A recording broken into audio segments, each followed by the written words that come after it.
A very good morning to you. Welcome to the ASX at Breakfast. I'm Rachel, live from Kalkine Studios in Sydney.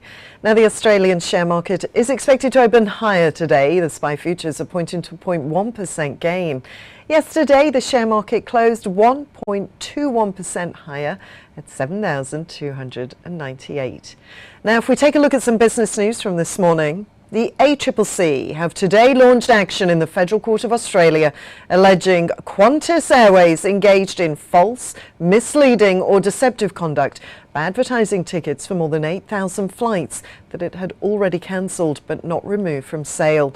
The ACCC alleges that for more than 8,000 flights scheduled to depart between May and July 2022, Qantas kept selling tickets on its website for an average of more than 2 weeks, and in some cases for up to 47 days after the cancellation of the flights.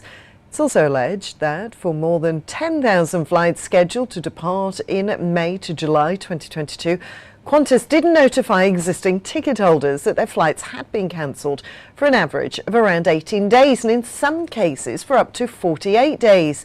Now, the ACCC alleges that Qantas did not update its Manage Booking webpage for ticket holders to reflect the cancellation.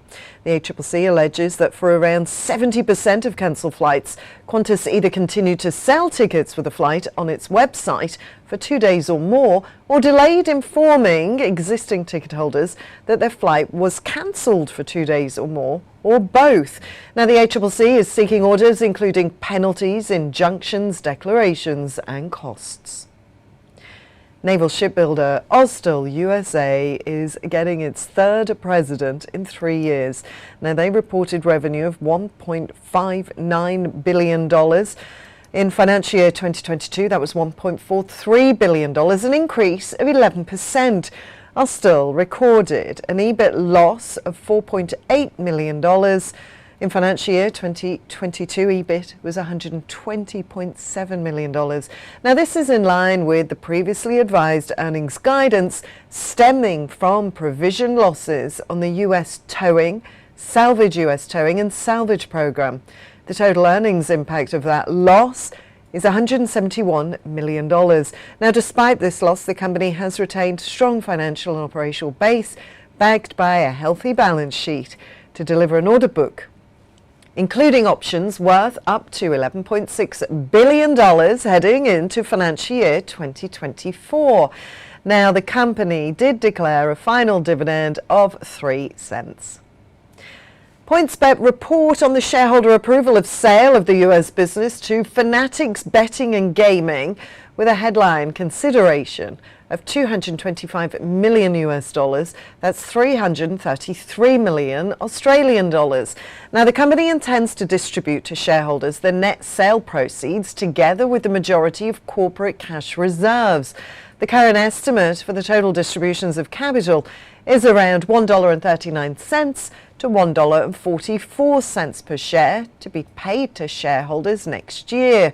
The company report revenue for the Australian trading segment fell 2% versus financial year 2022 due to an increased point of consumption tax and slightly higher operating expenses.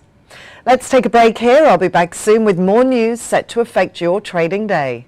If you're looking to keep abreast of the biggest stories from the crypto world, the fate of exchanges and crypto hedge funds during the ongoing bear market, and you're wanting to keep up to date with the best and worst performers in the altcoin space and that of flagship currencies such as Bitcoin and Ethereum, then Kalkine Media's daily crypto catch is absolutely essential viewing for you.